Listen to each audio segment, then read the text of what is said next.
If you want to buy a brand new Ford GT, I've got some good news and some bad news for you. The good news is the application process launched today on Ford.com at 4 o'clock in the morning. The bad news is it's limited to 250 cars per year, so the odds of getting one are, well, extremely slim. And with the extremely high demand, there are way more people desiring the Ford GT than there are new Ford GTs. Rumored base price a while back was around Aventador level, and now it's confirmed to be low to mid 400,000s for a base car. Obviously, you add options, and we're not sure yet whether dealer markup is allowed. If it is, you've seen what's happened to the GT350Rs. Some sold for over $100,000 when the car, obviously the MSRP, is much lower than that. Tell us about some of the specs. It's going to have the Ford EcoBoost V6, a 3.5 liter. Now, this annoyed some people because they wanted a V8, but it's a good idea because this engine has been tested in the Ford GT Le Mans prototype car, and it definitely is not the same 3.5 EcoBoost you'll find in your Taurus show. Rumored to have over 600 horsepower, one of the best power-to-weight ratios of any car on the road, and it's going to be extremely fast. A lot of carbon fiber usage, and it's got a lot of active aero, all designed to be functional, and it's got butterfly doors, which is going to be awesome. We went online to the Ford website to actually fill the application out, so we knew exactly what it's all about. It's a series of questions that takes about 10 minutes long to complete, minus one aspect that we'll talk about a little later. You enter in your name, your address, basic information, but then it gets interesting.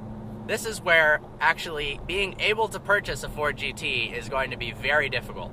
They ask questions like, are you a current or past Ford GT owner? That's 2005, 2006, so obviously having one of those will help your chances.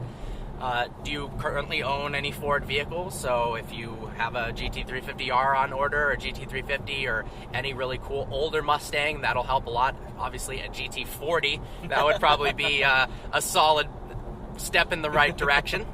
They ask if you're a motorsports enthusiast, so having track experience, doing track days, especially if you're tracking your Ford products, that's going to be helpful. And this is different than Ferrari. Social media influence is a big thing on the application. They want people who are going to positively represent the Ford brand and advertise the car for them, basically for free.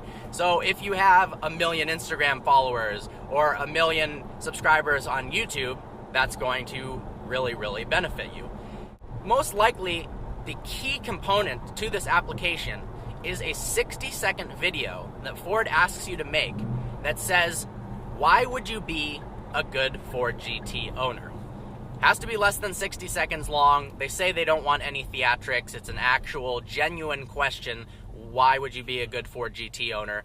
I'm sure they are going to get tens of thousands, if not more, some of which are just ridiculous videos. Others might be 16-year-old kids dreaming. But that's really cool. I think hopefully, the people who own the Ford GTs will be dedicated Ford fans. They are saying that they are going to allow some people to buy the cars who haven't had Ford products in the past. Obviously, they want to bring new customers into the market, maybe take some people away that would be buying the 488 GTB or whatever the next generation of the Lamborghini Aventador or Huracan or something like that.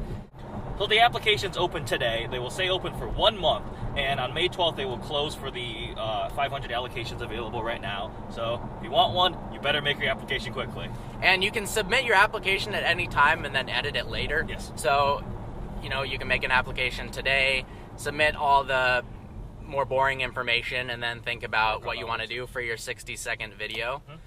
We've got some cool Ford GT relevant information. We both toured the design labs where they built the Ford GT.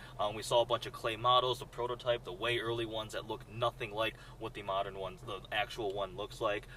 We talked to designer for the interior, the one guy, I met the guy that was in charge of the entire interior design of the previous generation GT, and we got to see the entire process. It was pretty cool. Less than 10 designers for the exterior and pretty much one designer for the interior. And the way they did it was really unique. There wasn't very many limitations on a car like this because it's so low production. They had all their top designers basically create what they think would be the next step, the future of the Ford GT, looking back at the 2006, looking back at the original GT40, but also bringing a futuristic aspect to it with some more active aero.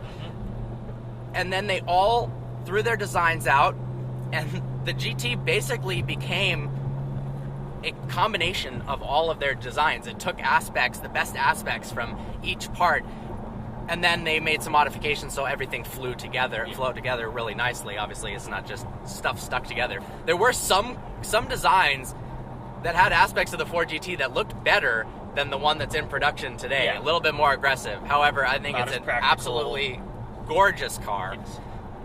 And it sounds good too. We've heard them in person. People are worried about the EcoBoost not sounding as good as the supercharged V8. It still sounds awesome.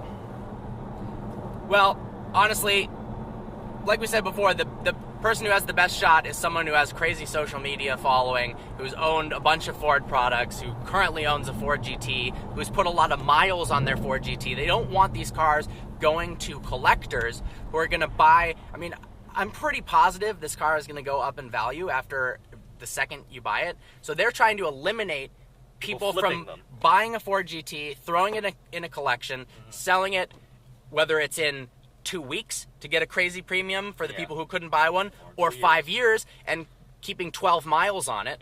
Like some of the older Ford GTs, you see them up for sale with 90 miles on it. For heritage ones, $600,000 plus.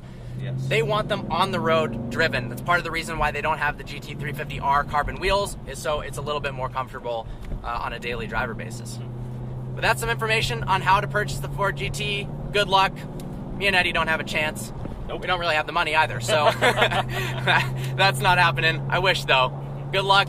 Thanks for watching this video. Like always, please browse our channel and subscribe. Look forward to seeing you next video.